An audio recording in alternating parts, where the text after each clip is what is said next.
Hi welcome to wonder women's SMS channel. ఈరోజైతే మన ఛానల్లో ఎమ్మి పన్నీర్ కర్రీ రెడీ చేసేద్దామా? ఒకసారి ప్రాసెస్ చూడండి. హాయ్, మనమైతే ఈరోజు పన్నీర్ కర్రీ చేస్తున్నాము. ముందుగా ఆయిల్ వేసుకోండి. ఆయిల్కి బదులు మీరు బటర్ కూడా వేసుకోవచ్చండి. నా దగ్గర బటర్ లేక నేను ఆయిల్ వేసాను అనమాట. సో ఈ ఆయిల్ హీట్ అయిన తర్వాత నేను పన్నీర్ ముక్కల్ని ముందుగా కట్ చేసుకున్నాను. ఇది 200 గ్రామ్స్ అనమాట. సో ఇందులో వేసేసుకుని ఫ్రై చేసుకోవడం. సో ఇందులో కొంచెం సాల్ట్, అలాగే పసుపు, ఇది మొత్తం అంతా ఇలా స్లోగా ఫ్రై చేసుకోండి. ఇది గోల్డెన్ బ్రౌన్ కలర్ వచ్చేంత వరకు వీటిని ఫ్రై చేసుకోవాలి. సో ఈ ఫ్రై అయ్యేంత వరకు ఇలా మనం కలుపుకుంటూ ఫ్రై చేసుకోండి. మీడియం టు లో ఫ్లేమ్లో పెట్టుకుని ఇలా ఫ్రై చేసుకోవాలి. సో మనకి ఇవైతే మంచిగా ఫ్రై అయిపోయినాయి కదా, వీటిని ఇప్పుడైతే మొత్తం అన్ని తీసుకుని ఒక నార్మల్ వాటర్లో వేసేయాలి. నార్మల్ వాటర్లో ఇవన్నీ వేసేయాలన్నమాట. ఇలా వేసేయాలి. సో ఇలా వేయడం వల్ల ఏంటంటే మనకి అవి కొంచెం గట్టి పడకుండా, సాగకుండా మనం తినేటప్పుడు మెత్తగా ఉంటాయి. నార్మల్ వాటర్లో వేసేసుకుంటే సరిపోతుంది. సేమ్ అదే ప్యాన్లో కొంచెం ఆయిల్ తీసుకోవాలి. కర్రీ సరిపడంత ఆయిల్ తీసుకోవాలి. అది హీట్ అవ్వాలి. ఈ మసాలాస్ అన్ని వీటిలో వేసుకోవాలి. సో ఇవి ఫ్రై అయిపోయిన తర్వాత పచ్చిమిర్చి అండ్ ఉల్లిపాయలు.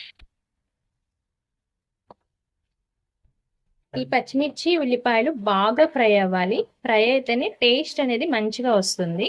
ఇది బాగా ఫ్రై అవ్వనివ్వండి. ఉల్లిపాయ ఫ్రై అయిన చూద్దాం. మంచిగానే ఫ్రై అయిపోయినాయి.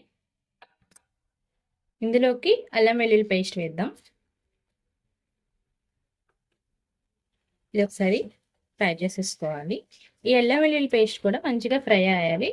ఆ పచ్చి స్మెల్ అంతా పోయేంత వరకు ఇది ఫ్రై చేసుకోవాలి. సో అల్లం వెల్లుల్లి పేస్ట్ ఫ్రై అయిపోయింది కదా, అప్పుడు నేను ఒక చిన్న సైజు 2 టమోటాలు తీసుకుని దీన్ని పేస్ట్ చేసుకున్నాను.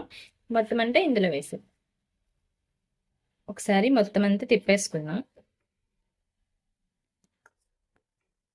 ఈ ప్రాసెస్ అంతా నేను సిమ్లో పెట్టే చేస్తున్నాను. మీడియం టు లో ఫ్లేమ్లో కూడా పెట్టి అడ్జస్ట్ చేసుకుంటూ ఇది కలుపుకోండి. ఇందులో కొంచెం పసుపు, ఇందులో కొంచెం సాల్ట్, అలాగే తగినంత కారం. మీ స్పైసెస్ తగ్గట్టు కారం తీసుకోండి. అలాగే కొంచెం ధనియాల పౌడర్, అలా అంటే జీలకర్ర పౌడర్. ఈ మొత్తం అంతా ఈ స్పైసెస్ మొత్తం కలిసేలాగా చూసుకోవాలి.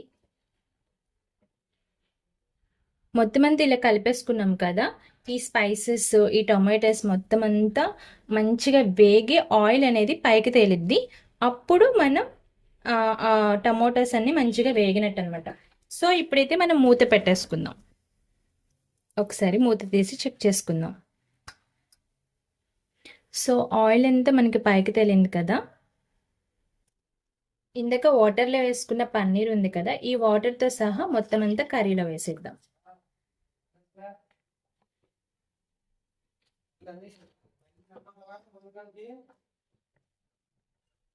ఇలా మొత్తం అంతా తిప్పుకోండి. ఇంకా మీకు వాటర్ కావాల్సి వస్తే వాటర్ కూడా వేసుకోవచ్చు. ఇది ఒకసారి మూత పెట్టేసుకుందాము. సో చూసారు కదా, ఇందులో కొంచెం కస్తూరి మేతి, అలాగే గరం మసాలా, ఇది ఒక 2 నిమిషాలు మూత పెట్టేసుకుని దించేసుకోవడం. సో ఇలా తిక్కి గ్రేవీ లాగా అయింది కదా, ఈ స్టేజ్లో ఉన్నప్పుడు మనం దించేసేసుకోవడమే. చాలా బాగుంటుంది. అన్నంలోకి, చపాతీలోకి, అన్నిటిలోకి బాగుంటుంది. సో నేను వండిందే పద్ధతిలో మీరు కూడా ఒకసారి ట్రై చేయండి, చాలా బాగుంటుంది. ఇంకైతే స్టవ్ ఆఫ్ చేసుకోవడమే.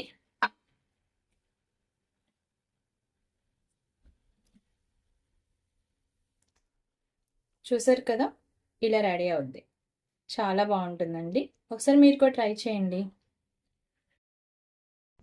మా ఛానల్ కనుక మీకు నచ్చినట్టయితే ప్లీజ్ లైక్ చేయండి, షేర్ చేయండి, సబ్స్క్రైబ్ చేసుకోవడం అస్సలు మర్చిపోవద్దు. Thanks for the watching.